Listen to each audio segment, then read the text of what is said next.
Olá, me chamo Aline Tomiasi, sou coordenadora do curso de Fonoaudiologia aqui do Centro FAG.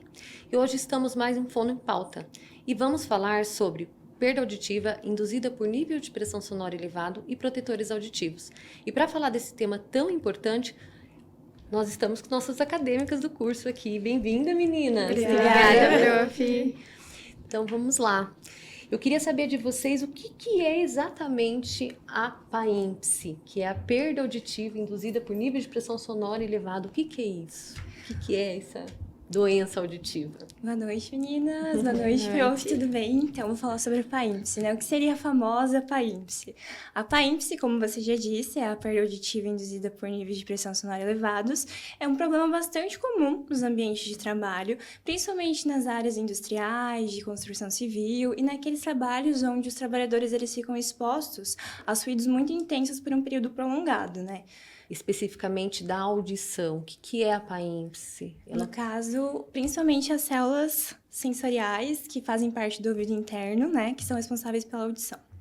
E o trabalhador que ele é exposto a esse ruído intenso, que ocasiona essa alteração nas células auditivas, ele começa a perceber como essas dificuldades, né? Ele é rápido para ele perceber, por exemplo, essa alteração que está acontecendo decorrente dessa exposição a esse ruído intenso.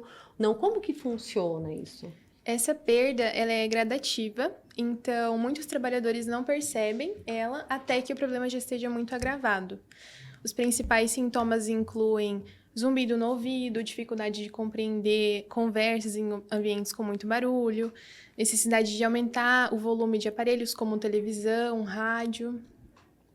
Em geral, é uma sensação de abafamento no som. E ele, quando ele começa a perceber isso, essas dificuldades, vocês acham que já há procura pelo um profissional? Como que isso funciona? Geralmente não, acredito que eles não vão atrás. Uhum.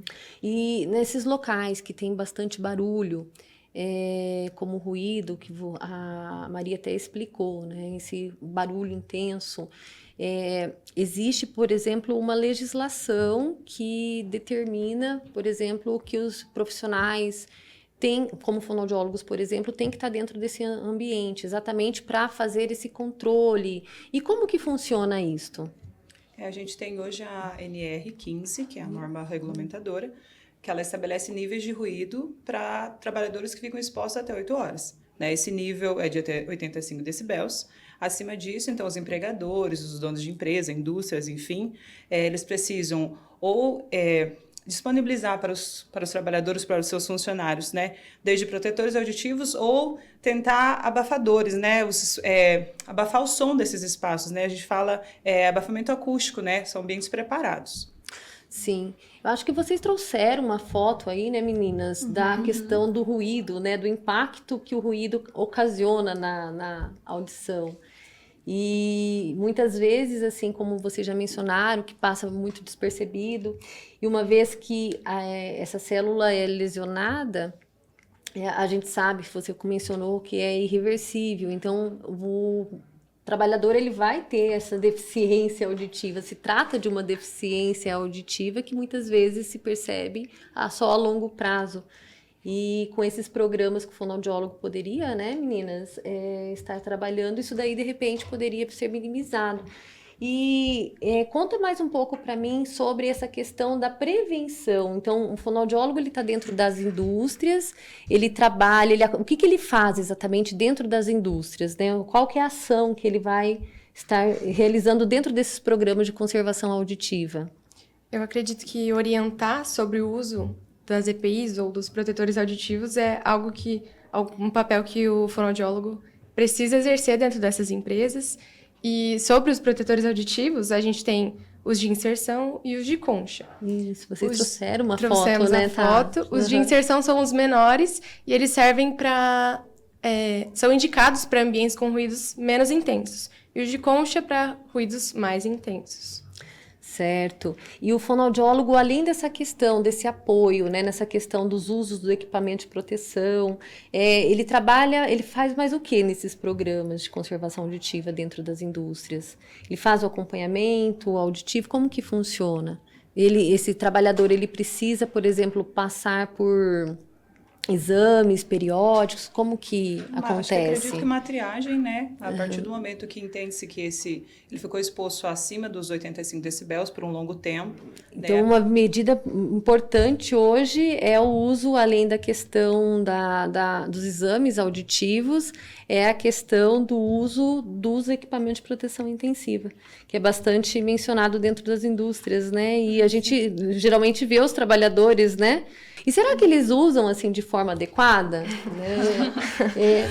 Gente, às vezes, dentro do trabalho, da indústria, a gente percebe, né, que alguns, eles fazem uso bem efetivo desses equipamentos de proteção. Por outro lado, tem alguns que não, né? Eles fazem até questão da própria higienização, né? A troca desse equipamento de proteção. Então, são coisas que, geralmente, o fonoaudiólogo dentro da indústria vai estar orientando. Vocês comentaram sobre a legislação, né, brasileira, NR15, que dá um limite aí de tolerância, né, para eles, né, Su falou um pouquinho sobre isso também. Isso é importante para nos dar parâmetro também com relação à quantidade, né, como que, por exemplo, a Tata estava mencionando sobre a questão do EPI, né, que em alguns momentos você falou que em ambientes com menos barulho se usa o EPI menor, né? E com mais barulho, maior. Exatamente por quê? Porque ele abafa mais? Como que é? Sim, os de concha são mais... abafam mais o som.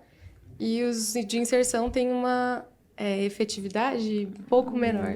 Ah, sim. E isso vai depender do ambiente, Exatamente. do local de intensidade que está sendo exposto, né? Então, isso é uma dica aí para eles, né, estarem aí com relação aos aspectos de proteção auditiva. A gente fala bastante com relação à saúde do trabalhador sempre, né? E a questão do ruído nas indústrias é uma coisa bastante pontuada, né, onde o fonoaudiólogo ele se insere bastante nesses locais, dentro de programas de conservação auditiva, e a gente sabe que também tem indústrias de grande porte, né, que tem um programa especificamente dentro, mas também tem aquelas de pequeno porte, né, e esse trabalhador que faz, por exemplo, que a gente sabe que é legislação, e nessa legislação, esse funcionário que tem que ele é exposto a esse ruído intenso, então existe aí a suscetibilidade dele do desenvolvimento de uma deficiência auditiva, como a Maria mencionou, né, a nível de lesionar as células da audição. Pensando nesse trabalhador, mas esse trabalhador que ele trabalha numa indústria de pequeno porte, por exemplo, que não tem um programa de conservação auditiva lá dentro, então não tem um fono lá dentro. Ele precisa também fazer esses exames constantes? Certamente. Na verdade, a principal dica, né, sempre vai ser pro trabalhador não negligenciar o uso dos protetores auditivos, mesmo que ele sinta que no início esse ruído não seja tão alto ou que não seja tão prejudicial. Então, esse dano ele é cumulativo. Então, é a dica principal, né, que o trabalhador faça o uso dos protetores.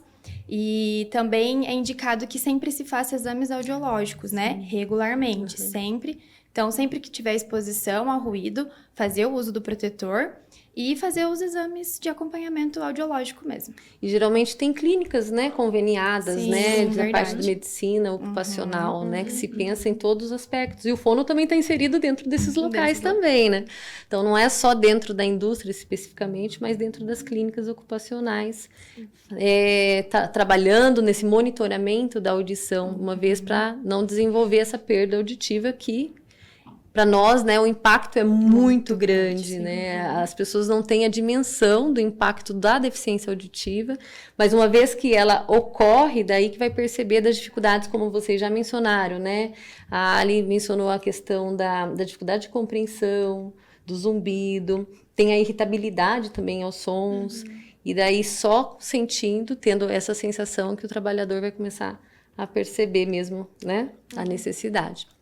Meninas, eu agradeço imensamente esse momento com vocês aqui para estar abordando esse tema tão gostoso que é a saúde do trabalhador, nessa parte da questão do ruído, da importância dos protetores auditivos, na questão da PAIMPSE, né, que é a doença auditiva relacionada ao trabalho.